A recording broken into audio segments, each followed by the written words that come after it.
Welcome everyone. तो आज हम लोग स्टार्ट करेंगे यूनिट 8 का आखिरी पार्ट, जो कि आईसीटी का पार्ट 4 है। तो इसमें हम लोग सबसे पहले समझेंगे इंटरनेट क्या होता है। इंटरनेट कनेक्शन हम लोग के घर में लगाने के लिए इंटरनेट कनेक्टिविटी कैसे टाइप के होते हैं, सॉफ्टवेयर और हार्डवेयर हम लोग को क्या चाहिए इंटरनेट के लिए, कंप्यूटर वायरसेस क्या तरीके के होते हैं, और वो क्यों हमारे कंप्यूटर सिस्टम में इनपुट होते हैं थ्रू इंटरनेट। तो ये आपका काफ़ी इंपॉर्टेंट टॉपिक है, जो कि एग्जाम्स में काफ़ी बार आता है, कंप्यूटर वायरस। फिर समझेंगे कुछ इंटरनेट के टर्म्स को, ईमेल के बारे में पढ़ेंगे कि ईमेल का फॉर्मेट कैसा होता है, और ईमेल के कुछ प्रोटोकॉल्स के बारे में पढ़ेंगे। तो अगर आप लोग चाहते हैं पीडीएफ डाउनलोड करना, तो इस वीडियो के डिस्क्रिप्शन में जाके आप पीडीएफ को डाउनलोड कर सकते हैं। तो सबसे पहले बेसिक चीज़ समझते हैं कि इंटरनेट होता क्या है। इंटरनेट की अगर बात की जाए तो इंटरनेट में क्या होता है, इंटरनेट हम लोग को प्रोवाइड करता है वर्ल्ड वाइड कनेक्टिविटी। इंटरनेट क्या है, हम लोग को प्रोवाइड करता है वर्ल्ड वाइड कनेक्टिविटी। जैसे मान लीजिए मैं ये यूट्यूब वीडियो अगर डालता हूँ यूट्यूब पे, तो ये आपका इंटरनेट जो यूज़ करते हैं सभी देख सकते हैं। कोई अगर अफ्रीका में रहता है तो वो भी देख सकता है, या फिर कोई अमेरिका में रहता है तो वो भी इस वीडियो को देख सकता है। This is called the internet. तो इंटरनेट से क्या होता है, इंटरनेट से आपका ग्लोबलाइजेशन होता है। पूरे दुनिया में एक दूसरे से हम लोग इजीली कनेक्ट कर पाते हैं। यही है आपका इंटरनेट, जो हम लोग को प्रोवाइड करता है वर्ल्ड वाइड कनेक्टिविटी। तो चलिए अब हम लोग समझते हैं इंटरनेट कनेक्टिविटी, जो हमारे घर में इंटरनेट का एक्सेस दिया जाता है वो किस तरीके से होता है। अब हम लोग पढ़ेंगे इंटरनेट एक्टिविटी। तो सबसे पहले जिसके बारे में पढ़ेंगे वो है आपका डायल अप। डायल अप, तो डायल अप आपके पहले के टाइम में यूज किया जाता था। यह सबसे फेमस था इंटरनेट कनेक्टिविटी के मामले में। उस वक्त पे डायल अप में क्या होता था, जब घर में आपका लैंडलाइन लगाया जाता था, जो लैंडलाइन टेलीफोन होता था उसी के साथ वायर दे दिया जाता था, और वही आपका इंटरनेट कनेक्टिविटी कर देता था। मतलब आपके घर में इंटरनेट एक्सेस जो होता था उसी के माध्यम से दे दिया जाता था, तो उसे बोला जाता था डायल अप इंटरनेट। सेकेंड में अगर देखें तो सेकेंड में आपका केबल टीवी।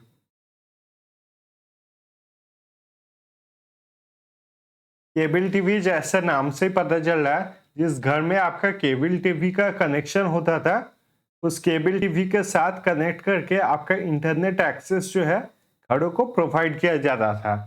तो सेकंड है आपका केबल टीवी। तीसरा जो है वो बहुत कम यूज किया जाता था, उसे कहा जाता था digital subscriber line. Digital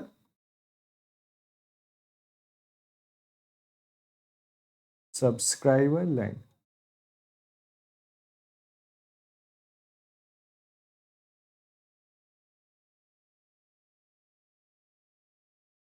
digital subscriber line जो है इसे काफी कम लोगों ने यूज किया है। डिजिटल सब्सक्राइबर लाइन अगर कहा जाए तो ये आपके दो टाइप्स के थे।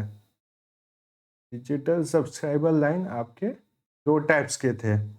एक को कहा जाता था एसिमेट्रिक,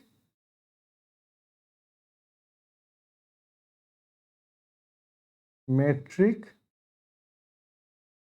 और दूसरे को कहा जाता था सिमेट्रिक लाइन।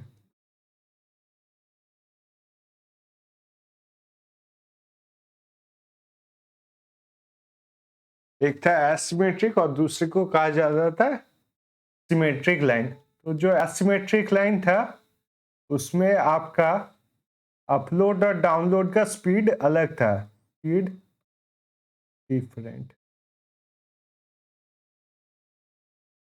तो जो अपलोड स्पीड था और डाउनलोड स्पीड होते थे एसिमेट्रिक के लाइन में, वो अलग रहते थे, और सिमेट्रिक के लाइन में सेम रहता था। डाउनलोड और अपलोड का स्पीड सेम रहता था। तो ये डिजिटल सब्सक्राइबर लाइन जो है दो तरीके होते थे, एक था एसिमेट्रिक और एक था सिमेट्रिक। एसिमेट्रिक में आपका अपलोड और डाउनलोड का स्पीड जो होता था वो डिफाइन किया जाता था, और सिमेट्रिक में आपका सेम होता था। अपलोड और डाउनलोड दोनों का स्पीड जो होता था वो सेम होता था। तो ये पहले ज़माने का मतलब ज़्यादा यूज़ नहीं किया जाता था। अभी हम लोग जो करंट टाइम पे यूज़ करते थे उनके बारे में देखेंगे। तो इसमें सबसे पहले आता है सैटेलाइट।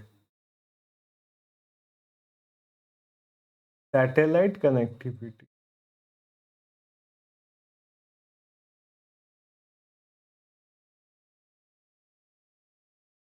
जैसे आपका टीवी कनेक्शन होता है, टीवी सैटेलाइट टीवीज होते हैं, वैसे ये सैटेलाइट इंटरनेट भी होगा। तो सैटेलाइट इंटरनेट का अगर बात किया जाए तो आपको पता होगा कि टाटा स्काई बहुत जन के घर में होगा, वीडियोकॉन, तो ये सब क्या है, आपका सैटेलाइट डिश टीवी है। इसमें कोई केबल लाइन आपके घर में नहीं लगाया जाता है, एक डिश लगाया जाता है आपके छत पे जो कि सैटेलाइट से कनेक्शन रिसीव करता है और वहीं से आपको पिक्चर दिखाई देता है। तो सैटेलाइट इंटरनेट वही सेम आइडिया पे काम करेगा। अभी जो बहुत फेमस हो रहे हैं वो है आपका इलॉन मस्क। इलॉन मस्क का सैटेलाइट इंटरनेट कनेक्शन काफी फेमस हो रहा है हमारे देश में। अगर कहा जाए तो फिर मुकेश अंबानी इसमें ट्राई कर रहे हैं सैटेलाइट इंटरनेट कनेक्शन। फिर है आपका ब्लूटूथ या वाईफाई कनेक्शन जो कि सबसे कॉमन है।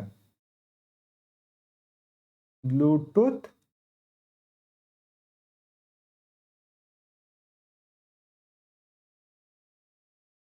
या वाईफाई।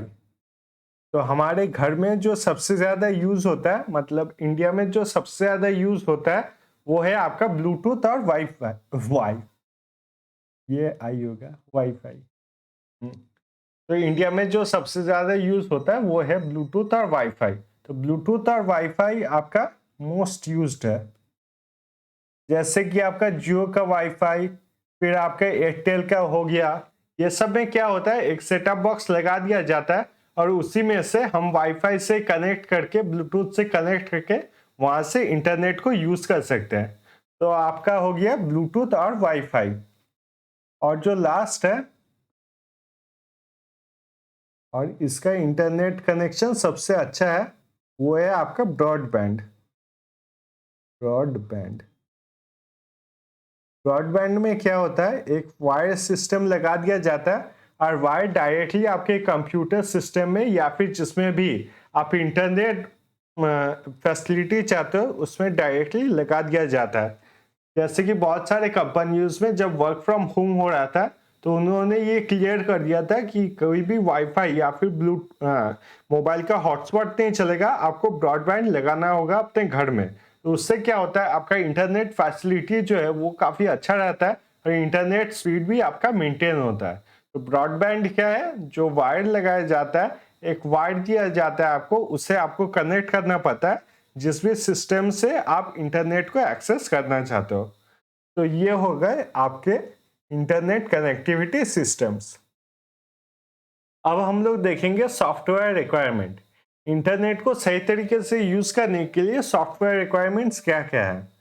तो पहला जो है वो है आपका डब्ल्यू। ये क्या है, ये है आपका world wide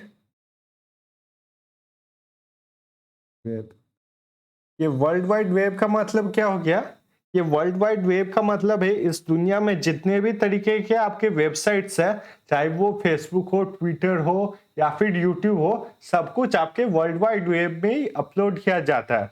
world wide web ही एक तरीके से आप इंटरनेट कह सकते हो, पर इंटरनेट का जो मतलब सिस्टम है वो वर्ल्ड वाइड वेब से भी ज़्यादा है। तो कोई भी चीज़ आपको अगर इंटरनेट पे खोजना होगा तो वो कहाँ पर मिलेगा, आपको वर्ल्ड वाइड वेब। आप ये समझ लीजिए कि एक एग्जाम्पल से आपको समझाता हूं।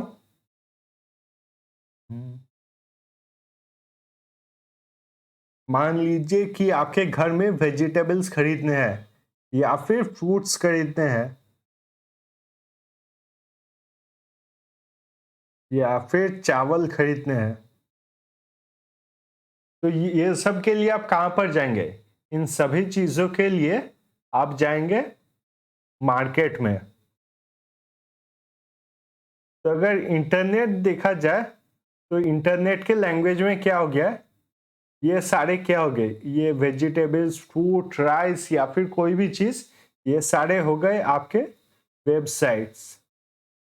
वेबसाइट्स, वेब पेजेस, ये सब हो गए आपके वेबसाइट। और ये सब कहाँ मिलेंगे आपको, तो ये मिलेंगे आपको मार्केट में। और मार्केट क्या हो गया, तो ये हो गया आपका वर्ल्ड वाइड वेब।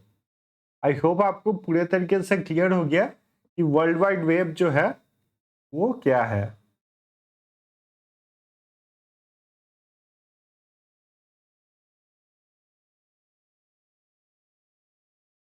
तो हम लोग नेक्स्ट पे चलते हैं। नेक्स्ट अगर देखा जाए वर्ल्ड वाइड वेब में, मैंने पहले ही बताया था कि वेबसाइट्स बनाना पड़ता है। वेबसाइट्स जो बनाया जाता है उसके लिए एक स्पेशल लैंग्वेज यूज किया जाता है, उसको कहा जाता है आपका HTML। HTML का फुल फॉर्म क्या है आपका, हाइपर टेक्स्ट मार्कअप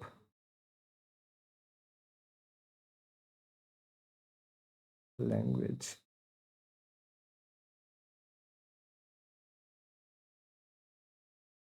तो कोई भी वेबसाइट जो है उसे बनाने के लिए आपको क्या यूज करना पड़ता है, तो हाइपर टेक्स्ट मार्कअप लैंग्वेज। जैसे कि मान लीजिए आप कोई वेबसाइट बनाएंगे, उसमें कुछ टेक्स्ट रहेगा, इमेजेस रहेंगे, वीडियो रहेंगे, ऑडियो रहेंगे। तो ये सब के लिए वेबसाइट बनाने के लिए क्या यूज किया जाता है, HTML। It is a hyper text markup language.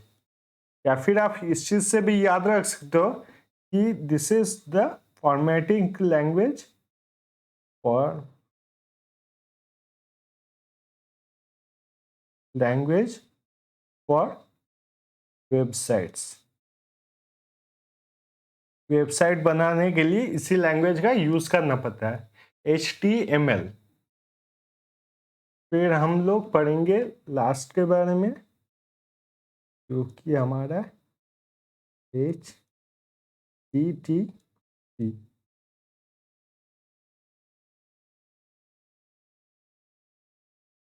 एक बार HTTP का जो फुल फॉर्म है उसको चेक कर लेता है।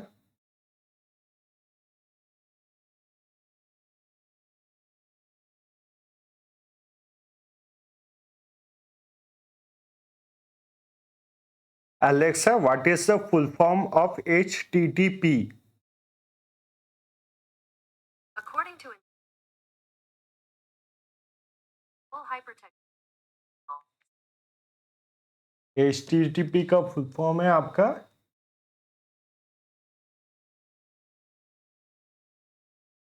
Hyper text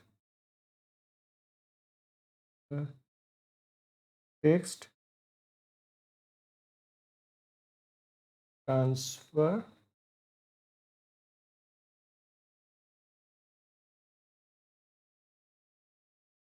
protocol.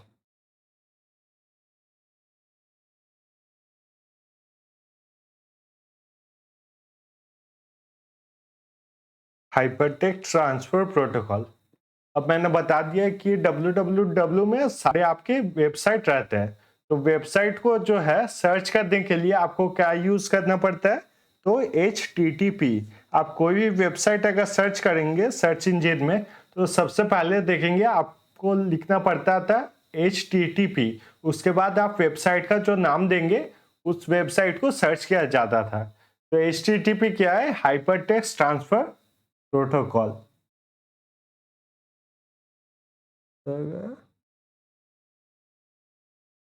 सर्च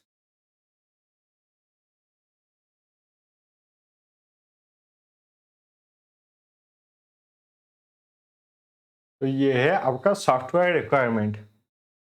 इसके बाद देखेंगे हार्डवेयर रिक्वायरमेंट्स। हार्डवेयर हम लोग को क्या क्या चाहिए होता है, तो इसमें सबसे पहले आता है आपका मोडेम।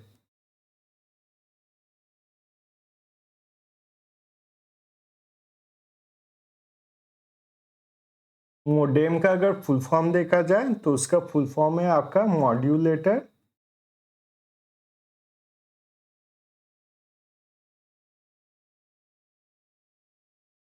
एंड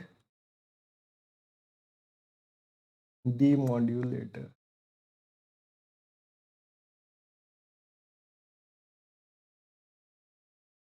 ये आपके 2021 के एग्जाम में आया था। डायरेक्ट क्वेश्चन पूछा गया था कि मोडेम का फुल फॉर्म क्या है। तो मोडेम का फुल फॉर्म क्या है? मॉड्यूलेटर और डीमॉड्यूलेटर। तो ये क्या करता है, आपका कंप्यूटर का जो लैंग्वेज है उसे आपका एनालॉग सिग्नल में कन्वर्ट करता है। बेसिकली इसका काम क्या है मोडेम का? तो जो कंप्यूटर का लैंग्वेज होता है, कंप्यूटर के लैंग्वेज या फिर कंप्यूटर का सिग्नल होता है,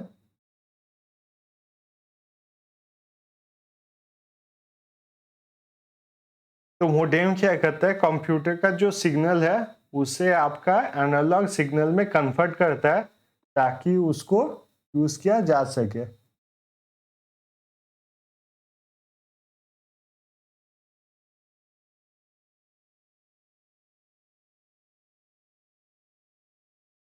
कंप्यूटर का जो सिग्नल होता है उसे आपके वायर के सिग्नल में कन्वर्ट करता है ताकि उससे वायर के मैसेज के थ्रू ट्रांसफर किया जा सके। कंप्यूटर का सिग्नल आपको पता ही होगा कि कंप्यूटर का लैंग्वेज क्या था, हम लोग ने पहले के क्लास में डिस्कस किया था। ये क्या है आपका डिजिटल सिग्नल। डिजिटल सिग्नल, इसे आप डिजिटल सिग्नल कह सकते हैं। और जो वायर का लैंग्वेज है उसे हम लोग analogue signal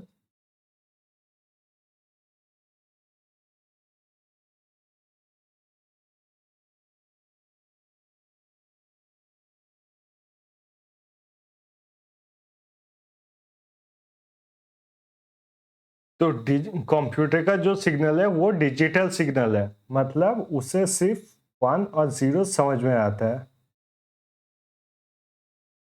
it only understand the discrete number. इसे क्या समझ में आता है? आपका सिर्फ डिस्क्रीट नंबर। और जो एनालॉग सिग्नल है that is a continuous number.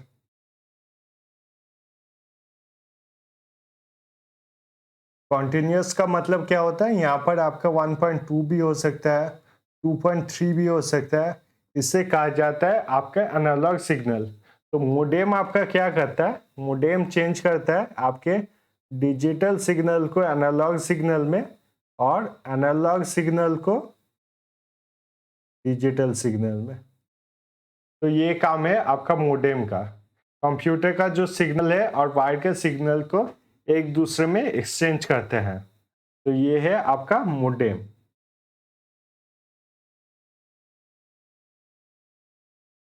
इसके बाद है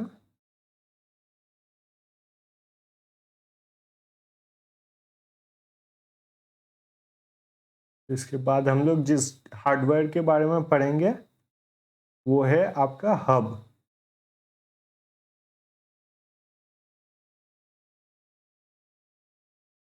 अब हब क्या होता है?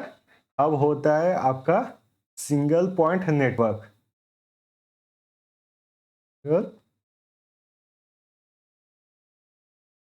पॉइंट नेटवर्क, जैसे कि यहाँ पर एग्जाम्पल यूएसबी,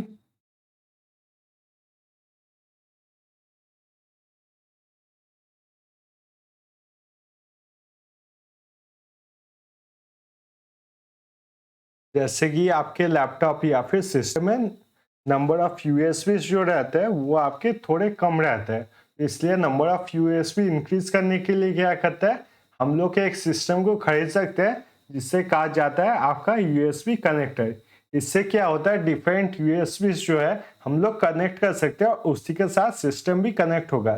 जैसे कि यहाँ पर मान लीजिए पेन टैबलेट, माइक, हेडफोन, ये सब हम लोग किस में कनेक्ट कर सकते हैं, उस यूएसबी में, और वो यूएसबी सिंगल कनेक्टर बन जाएगा सब सिस्टम्स के लिए। तब उस यूएसबी कनेक्टर को क्या बोलेंगे हम लोग, उस यूएसबी कनेक्टर को हब बोल सकते हैं। क्यों? क्योंकि that is a single point network. इसके बाद हम लोग पढ़ेंगे ब्रिज के बारे में। लोग पढ़ेंगे ब्रिज के बारे में। तो ब्रिज क्या है? तो ब्रिज है, it is a connection between two lands, connection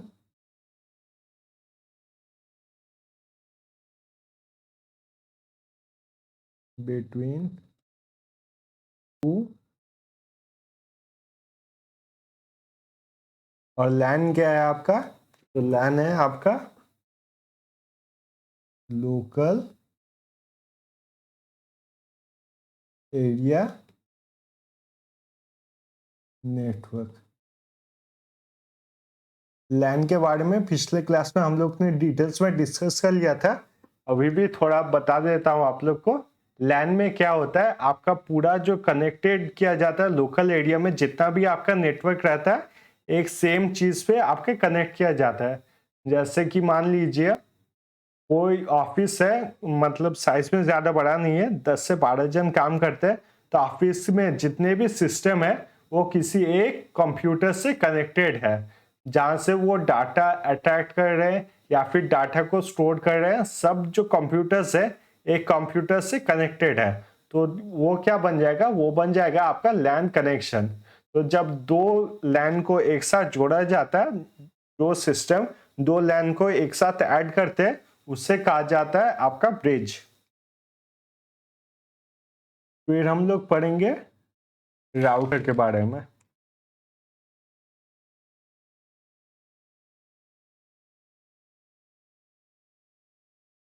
पढ़ेंगे राउटर के बारे।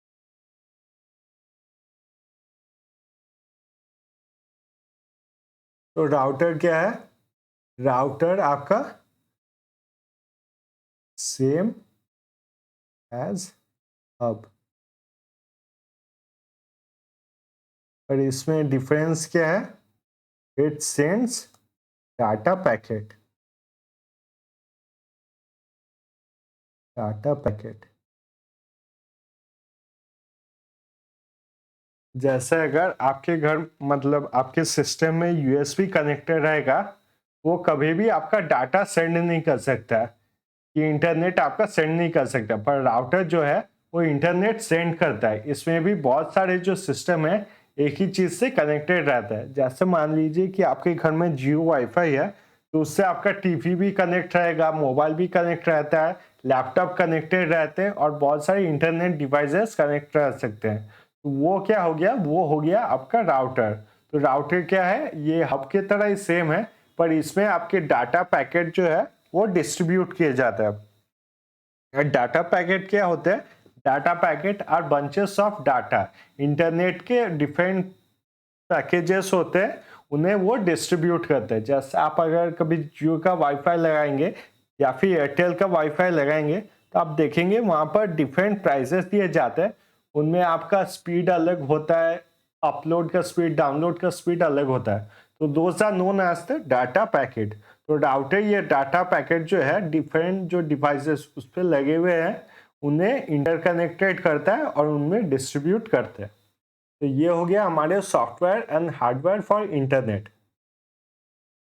अब कोई भी चीज जब अच्छे के लिए यूज किया जाता है, उसके कुछ बुरे रिजल्ट्स भी होते हैं।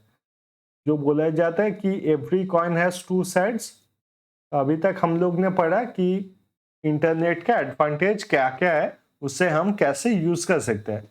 अभी एक बड़ा डिसएडवांटेज जो इंटरनेट की वजह से होता है, दैट इज कंप्यूटर वायरस। हमारे कंप्यूटर के सिस्टम में डिफरेंट तरीके के वायरस अपलोड हो जाते हैं और कंप्यूटर के वर्किंग को पूरे तरीके से बिगाड़ देते हैं।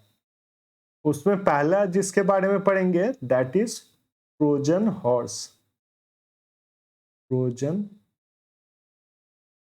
हॉर्स तो आपका ट्रोजन हॉर्स क्या होता है? ट्रोजन हॉर्स में क्या होता है कि कोई एक फाइल आप डाउनलोड करते हैं जो कि आपका लेजिटिमेट फाइल लगता है, लेकिन उसमें करप्टेड फाइल्स जो है वो छुपे हुए होते हैं। इन्हें कहा जाता है ट्रोजन हॉर्स। जैसे कि बहुत जन जब पायरेटेड मूवीज डाउनलोड करते हैं और पायरेटेड मूवीज डाउनलोड करने के लिए कोई लिंक पे प्रेस करते हैं और दिखाता है कि मूवी डाउनलोड स्टार्टेड, पर असली में क्या हो रहा है, वहां पर जितने करप्टेड फाइल्स है उन्हें डाउनलोड किया जा रहा है और इसी को बोला जाता है आपका ट्रोजन हॉर्स। जो देखने में आपका लेजिटिमेट लगता है पर असली में आपके वायरसेस होते हैं। फिर आते हैं हम लोग लॉजिक बॉम्ब।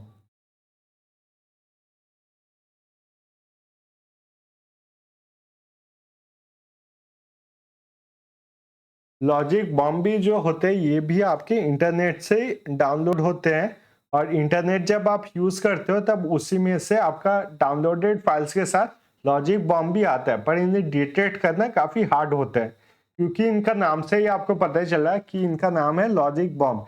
कि एक चीज जब एक सर्विस जब कैरी आउट होगा तभी अपना काम स्टार्ट करेंगे। जैसे कि मान लीजिए कोई लॉजिक बॉम्ब है और उसे इंस्ट्रक्शन दिया गया है, मतलब सिस्टम ने इंस्ट्रक्शन दिया गया है जब आपका यहाँ पर मान लीजिए जब भी आप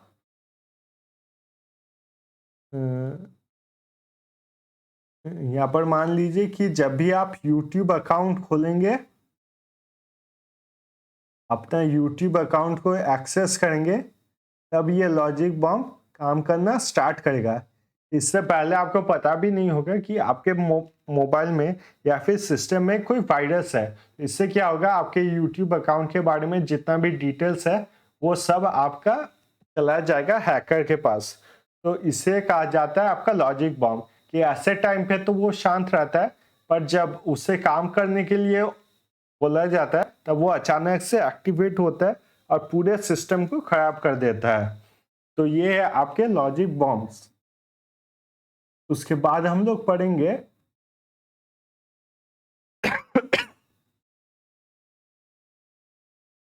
कंप्यूटर वर्म्स।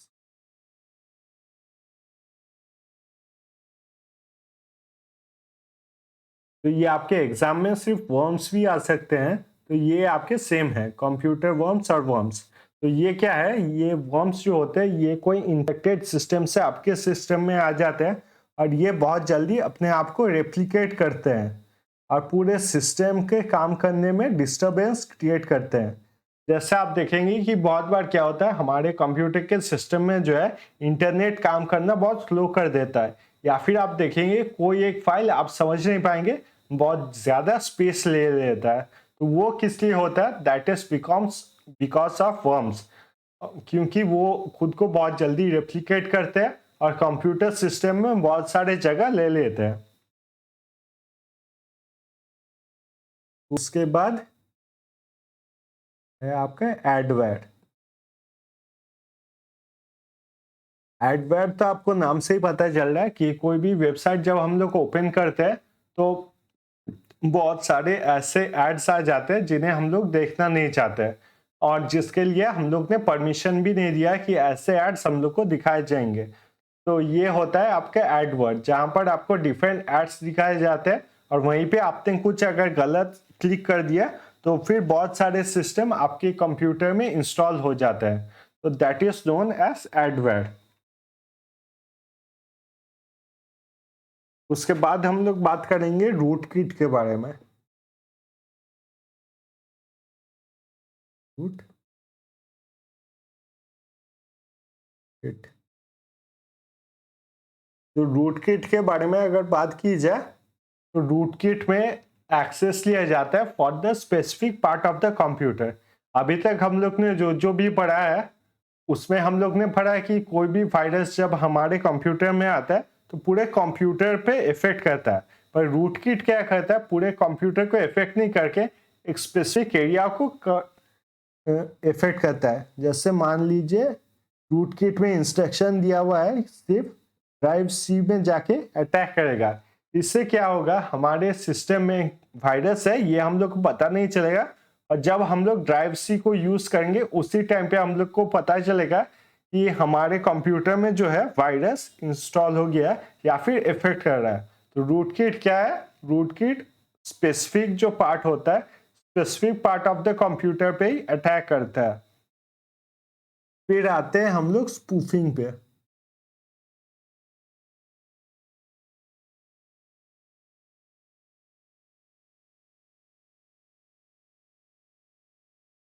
तो आप लोग YouTube में काफी देखते होंगे कि इस मूवी का स्पूफ बनाया गया है, इस चीज का स्पूफ है। तो स्पूफ का मतलब क्या होता है? स्पूफिंग में इम्पर्सनेट किया जाता है।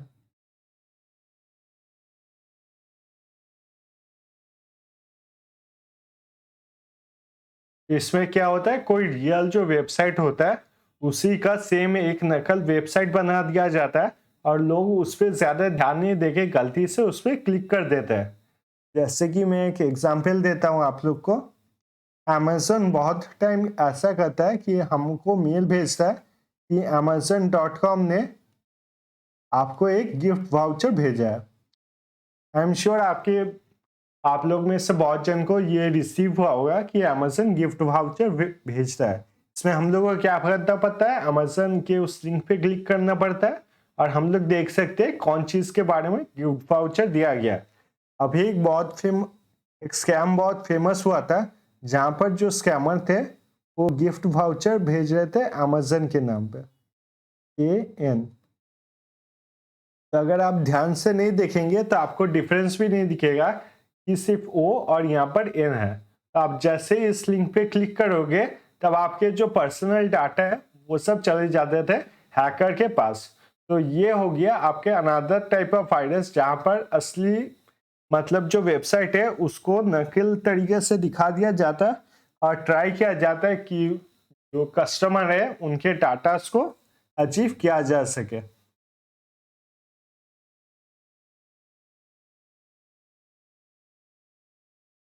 तो ये क्या हो गया? ये हो गया स्पूफिंग।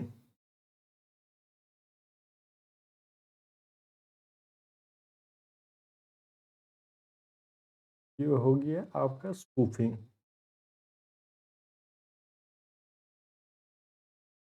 फिर हम जिसके बारे में बात करेंगे कंप्यूटर वायरस, वो है आपका फिशिंग। और ये यूजीसी का फेवरेट वायरस है, ये सबसे ज्यादा आपके एग्जाम्स में आते हैं। फिशिंग क्या होता है? इसमें आपके फ्रॉडलेंट मैसेज भेजे जाते हैं, फ्रॉड मैसेज भेजे जाते हैं और उसके साथ एक लिंक भेजा जाता है। जैसे कि आपको 50,000 का, आपने 50,000 का जो है लोन पास हो गया आपका, या फिर यहाँ पर आपको नौकरी मिल गया, या फिर एक अमेजिंग नौकरी मिला है जहाँ पर आपको 3,000 रुपीज़ पर मंथ दिया जाएगा, या फिर बाइक का इंश्योरेंस करना है तो अभी इस लिंक पे क्लिक कीजिए। तो ये सब है आपका फिशिंग, फ्रॉड मैसेज, जहाँ पर मैसेज के साथ, फ्रॉड मैसेज के साथ आपको एक लिंक भेजा जाता है और उस लिंक पे क्लिक करने पे आपके अकाउंट से पैसा कट सकता है। तो ये होता है आपका फिशिंग।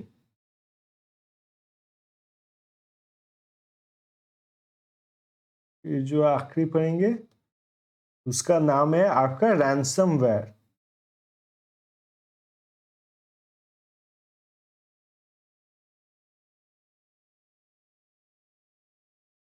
रैंसमवेयर जैसे नाम से ही आपको पता चल रहा है कि इसमें आपका रैंसम मांगा जाता है।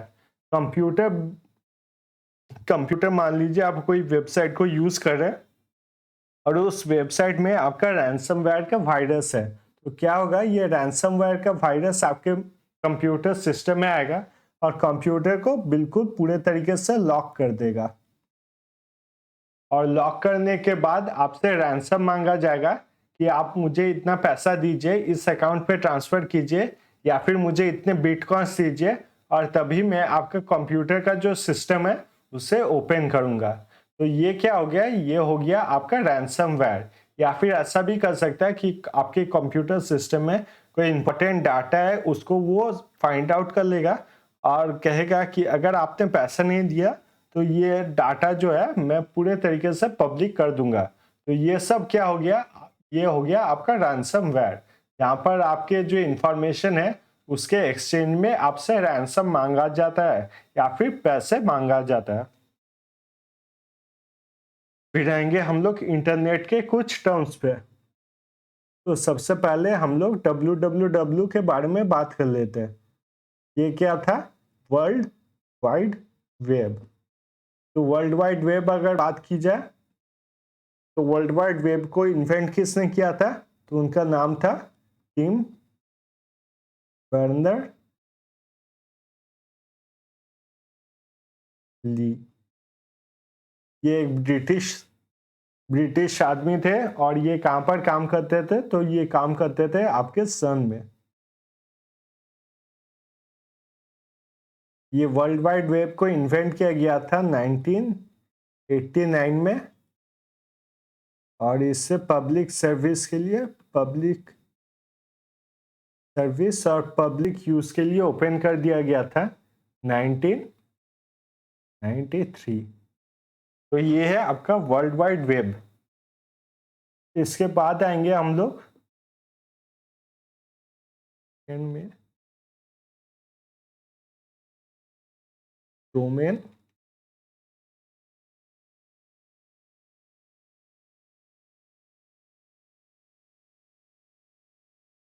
डोमेन नेम, ये डोमेन नेम से क्या होता है? ये डोमेन नेम से पता चलता है कि जो वेबसाइट है वो किस चीज़ के बारे में है और ये वो किस चीज़ के लिए यूज़ किया जा रहा है। जैसे कि मैं एग्जांपल देता हूँ। मान लीजिए कोई ईमेल आईडी है और ईमेल आईडी के लास्ट में लिखा हुआ है .edu। तो इससे आपको क्या पता चलेगा कि ये एजुकेशनल ऑर्गेनाइजेशन का मेल है। या फिर मान लीजिए लास्ट में लिखा हुआ है वेबसाइट के .gov। तो आपको क्या पता चलेगा? ये आपका गवर्नमेंट का वेबसाइट है, सेंट्रल गवर्नमेंट का वेबसाइट है।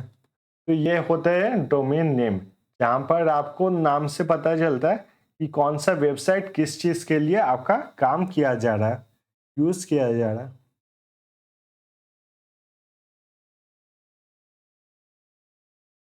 तो डोमेन नेम हो गया। अब हम लोग देखेंगे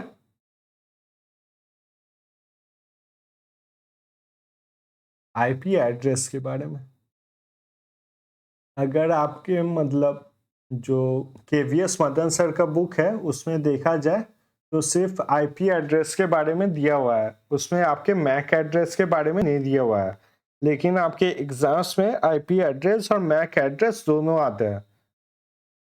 तो इसलिए मैं दोनों के नोट्स बना दे रहा हूँ तो आप लोग को ज़्यादा अच्छा रहेगा। एक तरफ लिखता हूँ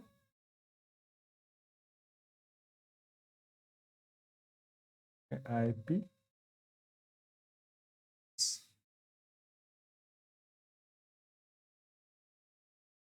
दूसरे तरफ है आपका मैक।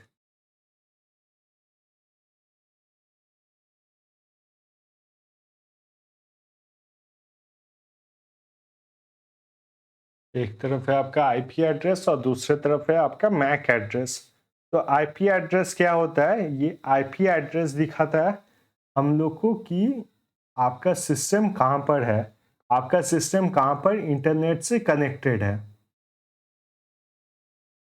मान लीजिए मेरा जो लैपटॉप है उसका आईपी एड्रेस, अगर मैं कश्मीर में रहूँ तो मेरा आईपी एड्रेस अलग होगा, या फिर अगर मैं तमिलनाडु में रहूँ तो मेरा आईपी एड्रेस जो है वो अलग होगा। आईपी एड्रेस क्या है? ये बेसिकली ये दिखाता है कि आपका जो सिस्टम है वो कहाँ से कनेक्टेड है। और मैक एड्रेस क्या है? मैक एड्रेस आपका सिस्टम का फिजिकल एड्रेस दिखाता है कि आप कौन सा सिस्टम यूज़ कर रहे हो। जैसे मान लीजिए मेरा मैक का एड्रेस जो है वो अगर मैं कश्मीर में रहूँ तब भी सेम रहेगा, या फिर मैं कन्याकुमारी में रहूँ तब भी मेरा सेम रहेगा, क्योंकि मैं सेम सिस्टम को यूज़ कर रहा हूँ। आईपी एड्रेस क्या है? मुझे दिखाता है मैं कौन से जगह में हूँ और कहाँ से मैं इंटरनेट को एक्सेस कर रहा हूँ। मैक एड्रेस क्या है, मेरे सिस्टम के बारे में दिखाता है। फिर आईपी एड्रेस, आप समझ ही गए होंगे कि आईपी एड्रेस आपका चेंज हो सकता है।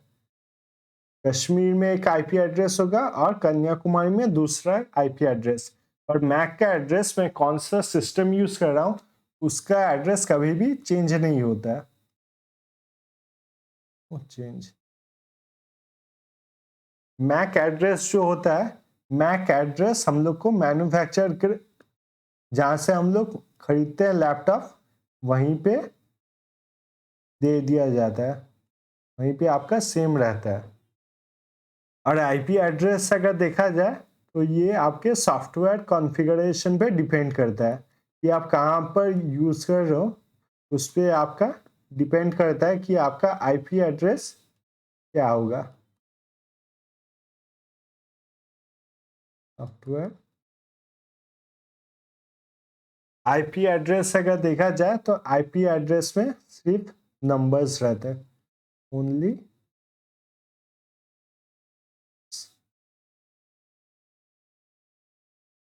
और ये नंबर्स रहते हैं आपके 0 से 255 के बीच में, सिर्फ 255 के बीच में। अगर मैक का एड्रेस का देखा जाए तो मैक एड्रेस में आपके अल्फ़ाबेट्स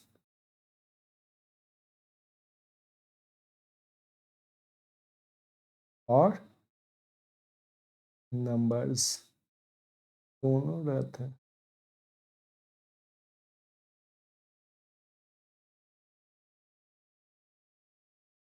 आईपी एड्रेस जो रहता है, IP address is a combination of 4 sets of numbers, 4 set of number के एक कॉम्बिनेशन रहता है, और मैक एड्रेस में कॉम्बिनेशन होता है ऑफ 6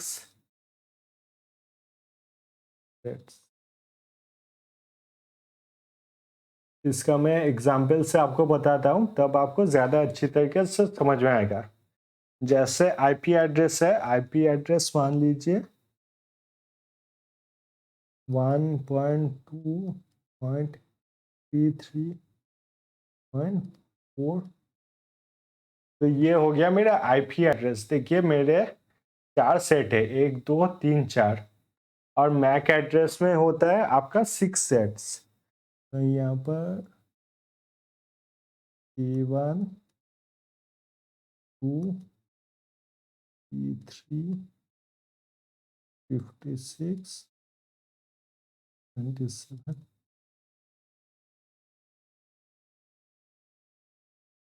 तो ये क्या हो गया, ये हो गया मेरा मैक एड्रेस, जहाँ पर 6 सेट्स ऑफ नंबर्स रहते हैं, और यहाँ पर आपके अल्फ़ाबेट भी रह सकते हैं। ये देखिए ए है और बी है, इसमें अल्फ़ाबेट और नंबर दोनों यूज़ किए जाते हैं। तो एक हो गया आपका आईपी एड्रेस और दूसरा हो गया आपका मैक एड्रेस। ये दोनों आपके एग्जाम के पॉइंट ऑफ व्यू से काफ़ी इंपॉर्टेंट है। अब आईपी एड्रेस और मैक एड्रेस हो गया। अब देखेंगे हम लोग हाइपरलिंक क्या होता है। लिंक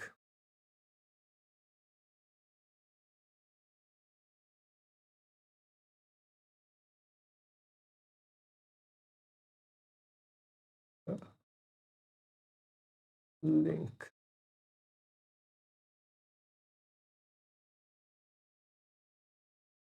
अब हाइपरलिंक क्या होता है, आप अगर ये वीडियो देखने के बाद पीडीएफ डाउनलोड करेंगे तो पीडीएफ डाउनलोड करने के टाइम आप देखेंगे कि जहाँ पर लिखा हुआ है डाउनलोड पीडीएफ, उसके बगल में जो लाइन लिखा हुआ है जहाँ से पीडीएफ डाउनलोड होगा वो आपके ब्लू कलर में हाईलाइट किया हुआ है। तो वहाँ पे आप जब क्लिक करेंगे तब आप डाउनलोड के पेज में चले जाएंगे और आपके सिस्टम में डाउनलोड हो जाएगा पीडीएफ। उसे कहा जाता है हाइपरलिंक। आप बहुत जगह पे देखेंगे कि एक वेबसाइट से दूसरे वेबसाइट में ले जाता है, उससे कहते हैं आपके हाइपरलिंक।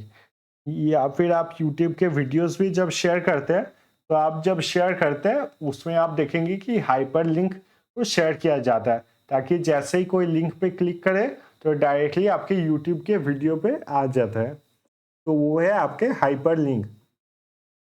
नंबर 6 में आपका फायरवॉल।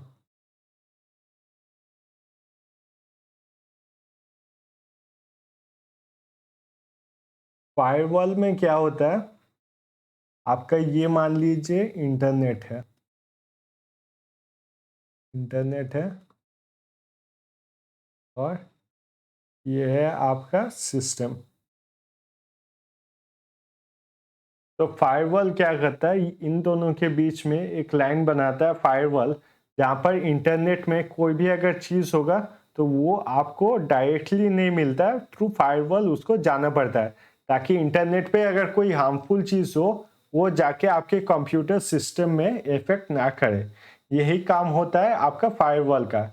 क्योंकि आप देखेंगे बहुत सारे जो सिस्टम्स होते हैं उन्हें ब्लॉक कर दिया जाता है। आपके कंप्यूटर में काफ़ी बार मैसेज आता होगा कि दिस वेबसाइट वाज ब्लॉक्ड, या फिर आप कोई वेबसाइट ओपन करने की ट्राई करेंगे तो वो सब वेबसाइट्स ओपन नहीं होते हैं। जैसे बहुत सारे आपके प्राइवेसी के वेबसाइट्स हो गए, फिर आपके जो मूवी डाउनलोड करने के लिए वेबसाइट्स होते हैं वो वेबसाइट्स ओपन नहीं होते हैं। तो वो क्यों नहीं होते, that is because of firewall. क्योंकि उनमें आपका वायरस हो सकता है और उन वायरस से आपका जो सिस्टम है उस पर इफेक्ट हो सकता है। इसलिए फायरवॉल का काम यही है कि जो हार्मफुल सिस्टम होंगे आपके कंप्यूटर के लिए उन्हें आपके मोबाइल तक या फिर सिस्टम तक ना पहुंचने दिया जाए। That is the work of the firewall.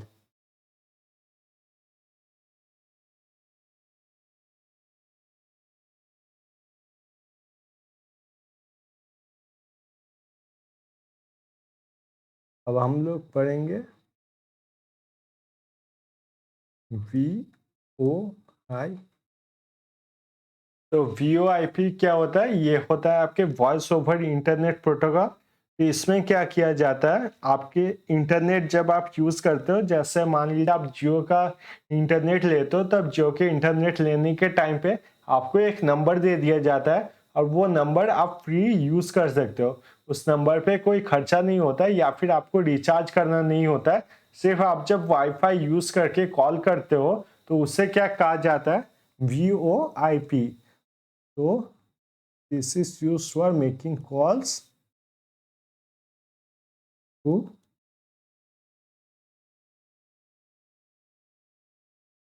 Internet.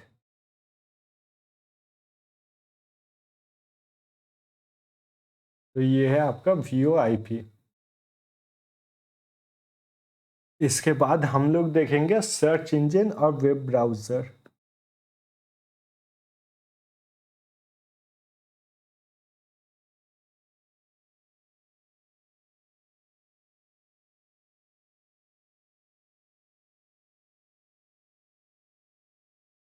Search engine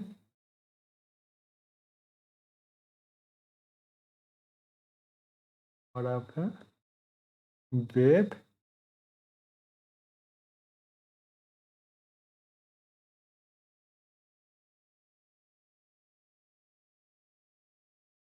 तो सर्च इंजन और वेब ब्राउज़र।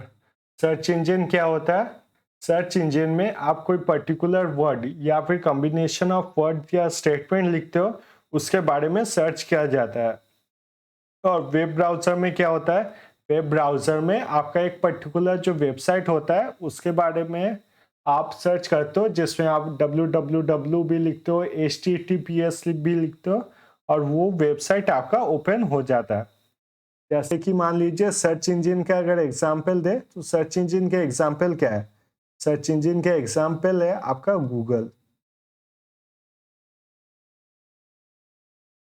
और वेब ब्राउज़र का एग्जाम्पल क्या है, वेब ब्राउज़र का एग्जाम्पल है आपका गूगल क्रोम। तो दोनों में डिफरेंस क्या है, सर्च इंजन में मान लीजिए आप सर्च इंजन में लिखते हो फेसबुक, फिर आप जब सर्च करते हो तब आपको दिखाएगा करीब 20,000 रिजल्ट फाउंड इन 20 सेकेंड।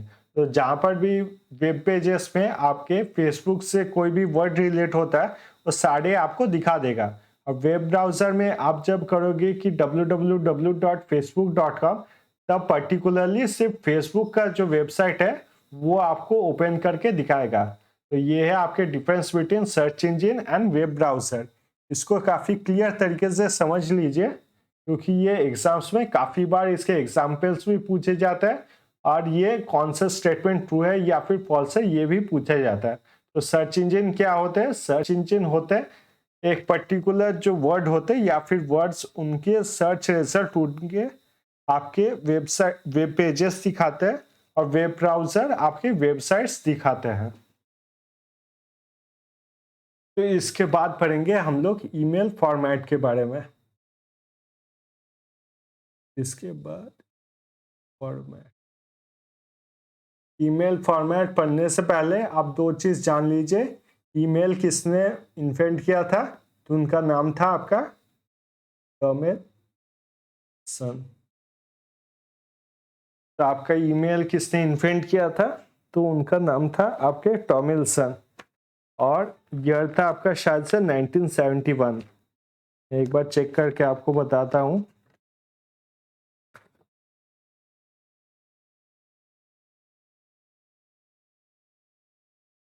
हाँ, उनका ईयर टॉमिल्सन ने जिस ईयर में आपका इंटरनेट को इन्वेंट किया था,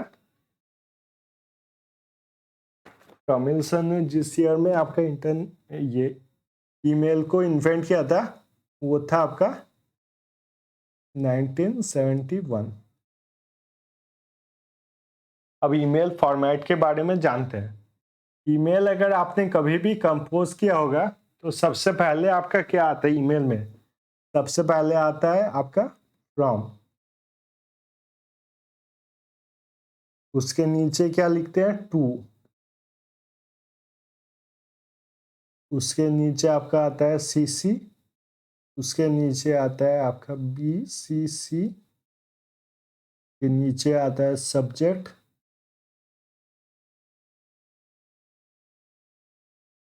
और लास्ट में आता है आपका कंपोज।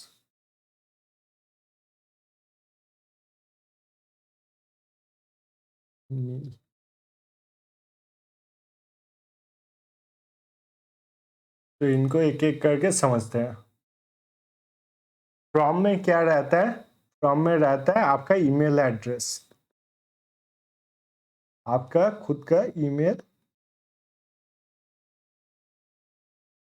एड्रेस।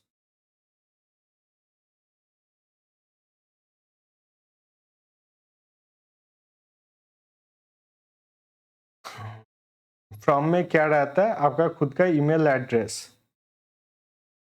टू में क्या रहता है? टू में रहता है जिससे आप भेज रहे हैं, जो रिसीवर है, रिसीवर का ईमेल एड्रेस। सीसी में क्या रहता है? सीसी में जिसका ईमेल एड्रेस रहता है वो आपके टू में दिखाई देता है। तो सीसी का फुल फॉर्म क्या है? सीसी का फुल फॉर्म है आपका कार्बन कॉपी। सीसी का फुल फॉर्म क्या है? फॉर्म है आपका कार्बन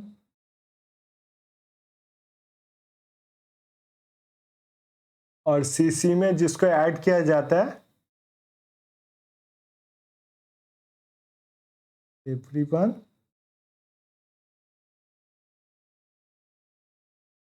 कैन सी।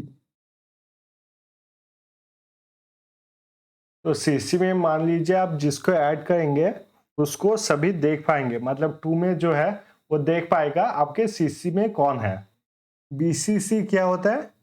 बीसीसी होता है आपका ब्लैक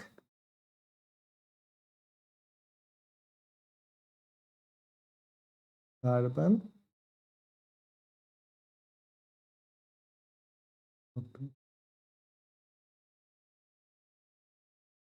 ब्लैक कार्बन कॉपी में क्या होता है?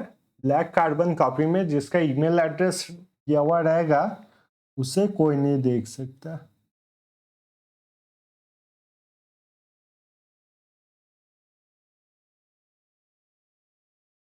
तो आपको बस यही याद रखना है कि कार्बन कॉपी में जो है जिसका ईमेल एड्रेस दिया हुआ है उसे देखा जा सकता है और ब्लैक कार्बन कॉपी में जिसका ईमेल एड्रेस दिया हुआ है उसे देखा नहीं जा सकता। सब्जेक्ट में क्या रहता है? सब्जेक्ट में रहता है आपका टॉपिक, आप किस चीज के बारे में ईमेल लिख रहे हो, उसे कहा जाता है आपका सब्जेक्ट। फिर कंपोज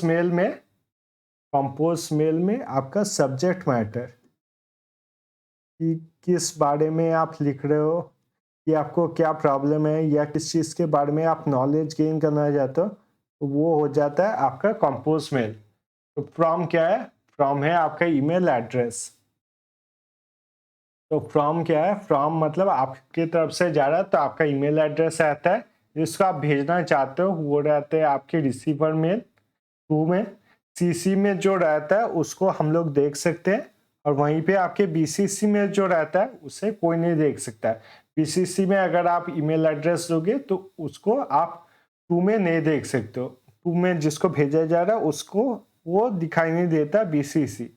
और फिर आता है सब्जेक्ट और कंपोज मेल। तो आपके एग्जाम के पॉइंट ऑफ व्यू से सिर्फ यही दो आपको याद रखना है कि सीसी देख सकते हैं, बीसीसी मतलब नहीं देख सकते हैं। और आपको फुल फॉर्म भी याद रखना है, सीसी कार्बन कॉपी, बीसीसी मतलब ब्लैक कार्बन कॉपी।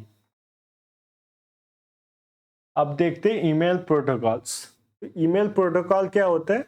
मतलब ये भी आप मान लीजिए कि इजी वर्ड्स में ये भी आपके डिफरेंट टाइप्स ऑफ सॉफ्टवेयर होते हैं, ताकि जो ईमेल है वो सही तरीके से काम कर पाए।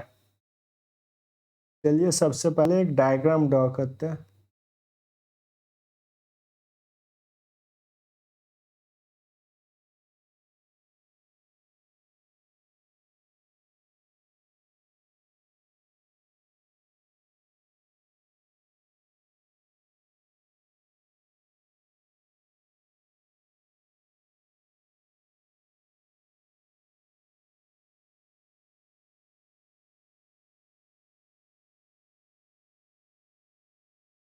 तो आप लोग अगर चाहें तो ब्रेक ले सकते हैं, या फिर अगर मेरे साथ ये डायग्राम को ड्रॉ करेंगे तो ज़्यादा अच्छा होगा।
तो ये जो डायग्राम है इसको आप लोग अपने कॉपी में बना लीजिए एक बार।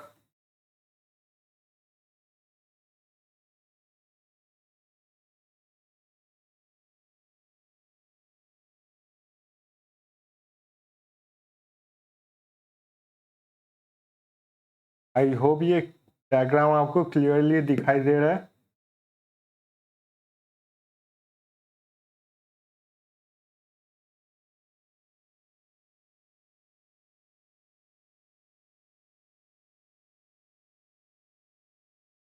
आई होप आपने ये बना लिया, या फिर आप लोग एक बार स्क्रीनशॉट इसको ले लीजिए, फिर हम लोग एक एक करके जो टर्म्स हैं उनको समझते हैं।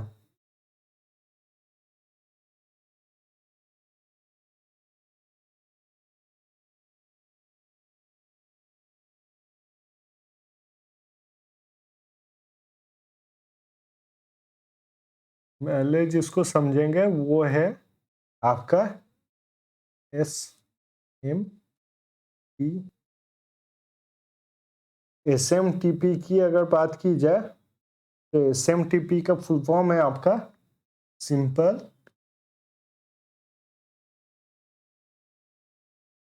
मेल ट्रांसफर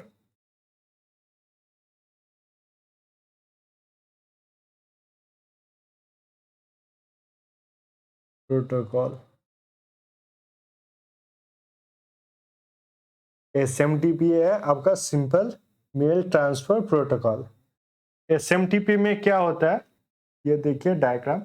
SMTP में जब कोई सेंडर होते हैं और सेंडर जो मैसेज है, सेंडर कोई मेल टाइप करते हैं और वो मेल जो है आपकी ईमेल सर्वर तक जाता है, उसके लिए यूज किया जाता है SMTP। SMTP क्या है तो फिर है simple mail transfer protocol. SMTP के बाद आते हैं हम लोग FTP। FTP का फुल फॉर्म क्या है, file transfer protocol. File transfer protocol. अब जब मेल जो है वो सर्वर तक पहुंच गया है, अब सर्वर तक पहुंचने के बाद ये चेक किया जाता है कि मेल जो है वो सही तरीके से भेजा गया है कि नहीं, मतलब ईमेल एड्रेस जो है वो सही तरीके से है कि नहीं, और जो फाइल का जो साइज है वो आपके 25 MB से ज़्यादा नहीं होना चाहिए। ईमेल का फाइल साइज है वो आपके 25 MB से ज़्यादा नहीं होना चाहिए। ये आपके एग्जाम्स में काफ़ी बार आते हैं कि इस बार ही आया था 2021 में, क्वेश्चन था कि we can send file size of any file of any size through email. तो इसका आंसर होगा इनकरेक्ट, क्योंकि फाइल साइज जो मैक्सिमम हम लोग भेज सकते हैं वो है 25 MB। तो फाइल ट्रांसफर प्रोटोकॉल में क्या होता है, आपका ईमेल एड्रेस जो है वो सही तरीके से दिया हुआ है कि नहीं, फाइल साइज कितना है, इंटरनेट एक्सेस कैसा है, इन सब को देखा जाता है फाइल ट्रांसफर प्रोटोकॉल में। अब फाइल ट्रांसफर प्रोटोकॉल के बाद आते हैं हम लोग after file transfer protocol IMAP।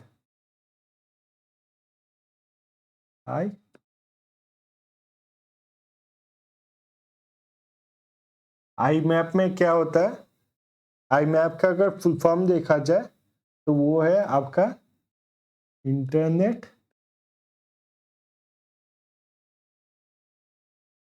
Message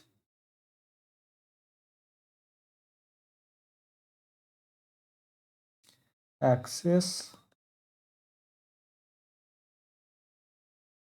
protocol. Internet message access protocol ये वही है जैसे कि आपका सिंपल मेल ट्रांसफर प्रोटोकॉल था। सिंपल मेल ट्रांसफर प्रोटोकॉल में क्या किया जाता है, जो मेल है उसको सर्वर तक भेजा जाता है। वैसे ही IMAP में क्या होता है, आपके सर्वर में जो मेल है आपके लिए उसे आपका रिसीव किया जाता है रिसीवर तक। तो ये है आपका IMAP, जो कि आपका इंटरनेट मैसेज एक्सेस प्रोटोकॉल। अब इंटरनेट मैसेज एक्सेस प्रोटोकॉल के बाद हम लोग लास्ट प्रोटोकॉल के बारे में पढ़ेंगे, जो कि है आपका POP, post office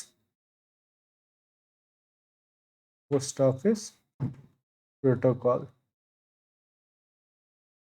post office protocol का मतलब क्या होता है, आपका जो ईमेल है उसे आप कोई भी सिस्टम से एक्सेस कर सकते हो, अगर उसमें आप अपना सही ईमेल एड्रेस दोगे। तो मान लीजिए आपके कंप्यूटर सिस्टम के सामने आप नहीं हो, तो फिर आपका ईमेल जो है आप अपने मोबाइल से भी देख सकते हो या फिर अपने टैबलेट से भी देख सकते हो। सिर्फ मेन बात जो है, आपके पास जो सही ईमेल एड्रेस रहना चाहिए, पासवर्ड रहना चाहिए, ताकि आप अपने अकाउंट को यूज कर सको। तो पोस्ट ऑफिस प्रोटोकॉल क्या होता है, पोस्ट ऑफिस प्रोटोकॉल में आपका मैसेज को हर एक जगह पे सेंड किया जा सकता है, जहां से आप डायरेक्टली अपने मेल को चेक कर सकते हो। और दूसरा चीज़ पोस्ट ऑफिस प्रोटोकॉल का ये होता है कि आप ऑफलाइन भी अपने मैसेजेस को जो है उसे चेक कर सकते हो।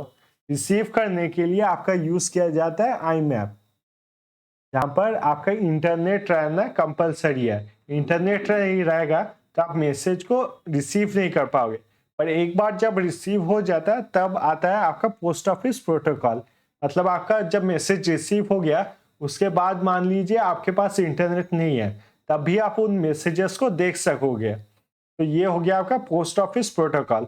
जैसे आपका मोबाइल में आप इंटरनेट बंद कर दीजिएगा और उसके बाद ईमेल को चेक कीजिएगा, जितने भी ईमेल्स हैं वो सब आपको दिखाई देंगे। जैसे कि मान लीजिए फेसबुक में अगर आप चाहें कि इंटरनेट बंद करके फिर मैं आपका अपना मैसेज देखूंगा, वैसा नहीं होगा। पर ईमेल में ये पॉसिबल होता है because of the post office protocol. तो इसी के साथ हमारा जो यूनिट है वो ख़त्म होता है आईसीटी।